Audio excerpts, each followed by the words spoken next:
এ মাসকে কেন্দ্র করে যে সমস্ত ভুল ধারণা বা কুসংস্কার আমাদের সমাজে প্রচলিত আছে এবং সমাজে ছেয়ে আছে, তার ভিতরে প্রধান এবং সবচেয়ে বড় কুসংস্কারের বিষয় হলো অনেকেই মনে করেন রজব মাসটি হলো মেরাজের মাস এবং এই মাসের 27 তারিখে রাসূল আকরাম সাল্লাল্লাহু আলাইহি ওয়াসাল্লামের মেরাজ হয়েছে, এই ধারণা অনেক মুসলমানরা রাখেন এবং অনেকের ভিতরে এটা বদ্ধমূল আছে। শুধু তাই নয়, আমাদের সমাজে রজব মাসের চাঁদ উঠলে পত্রপত্রিকাতে, মিডিয়াতে দেখবেন যে সেখানে সংবাদের শিরোনাম করা হয় এভাবে যে পবিত্র রজব মাসের চাঁদ দেখা গিয়েছে, অতএব অমুক তারিখে শবে মেরাজ, অর্থাৎ সেই হিসাবে 27 তারিখ হয় অমুক তারিখ আর সেদিন শবে মেরাজ, অর্থাৎ রজব মাস মানেই হলো মেরাজের মাস।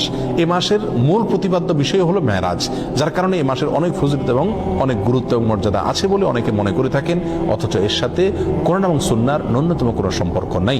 হাদিস শাস্ত্রের ইতিহাসে সবচেয়ে বড় মাপের হাদিস বিশারদদের একজন হলেন হাফেজ ইবনে হাজার আল আসকালানি রাহিমাহুল্লাহ। হাফেজ ইবনে হাজার আসকালানি রাহিমাহুল্লাহর নাম জানেন না অথবা তার ইলম থেকে উপকৃত হননি এমন একজন আলেমও সারা পৃথিবীতে খুঁজে পাওয়া কঠিন হবে।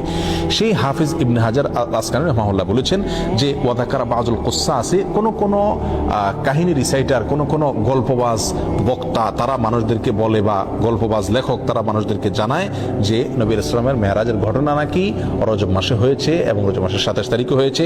তিনি বলেন যে ওয়াদালিকা কিজবুন, আর এটা মিথ্যাচার। নবী ইসলামের নামে তিনি রজব মাসের 27 তারিখে তার মেরাজ হয়েছে এরকম কোনো গ্রহণযোগ্য বর্ণনা পাওয়া যায় না।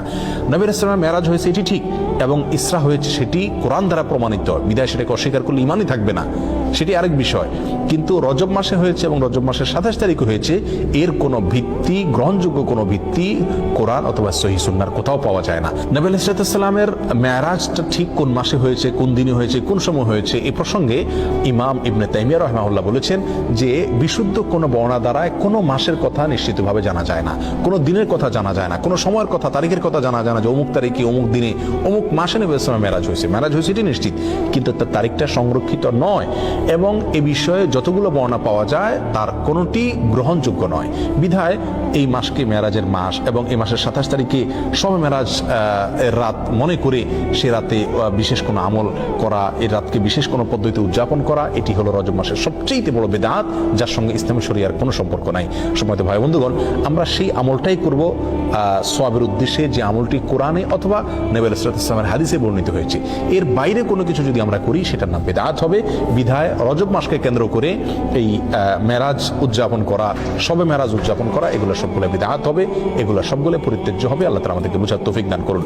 সম্মানিত ভাইরা, যদি আমরা ধরেও নেই যে রজব মাসেই এবং রজব মাসের 27 তারিখে নবী ইসলামের মেরাজ হয়েছে, তারপরও একটা কথা থেকে যায়, তা হলো নবী ইসলামের মেরাজ হয়েছে মক্কায় এবং মক্কার শুরুর দিকে।